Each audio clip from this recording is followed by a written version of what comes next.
Spain के मशहूर अखबार एल पाइस के मुताबिक हुकूमत ने जंगलाती आग से मुतासर होने वाले शहरियों और कारोबारों के लिए एक बड़ा इमदादी पैकेज मंजूर किया है। इस स्कीम की सबसे अच्छी बात यह है कि अब इमदाद के लिए पुराने या पक्के मुलाजिम होने की शर्त खत्म कर दी गई है। इसका मतलब है कि नए और आर्जी मुलाजमीन भी ये पैसे हासिल कर सकेंगे।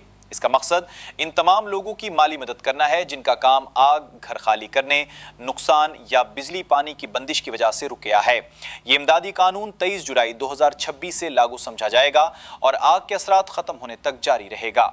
कितने पैसे मिलेंगे? मुतासरा मुलाजमीन को उनकी सरकारी तनख्वाह का 70% हिस्सा दिया जाएगा।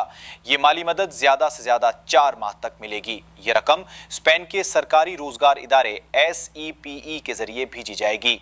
कौन से लोग ये इमदाद ले सकते हैं?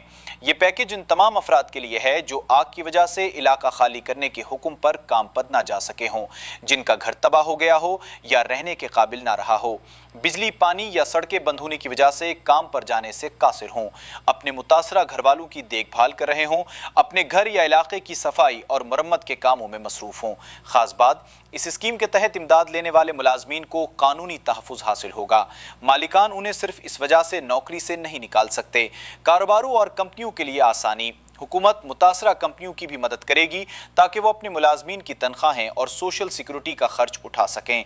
इसका मकसद कंपनियों को दिवालिया होने और मुलाजमीन को नौकरी से निकालने से बचाना है। ये स्पेन की तारीख में मौसमियाती आफत से मुतासरा लोगों के लिए सबसे बड़ा इमदादी कदम है ताकि लोग और कारोबार दोबारा अपने पाँव पर खड़े हो सकें। मजीद मालूमात और अपडेट्स के लिए हमारा चैनल स्पेन न्यूज़ उर्दू ज़रूर फॉलो करें। शुक्रिया।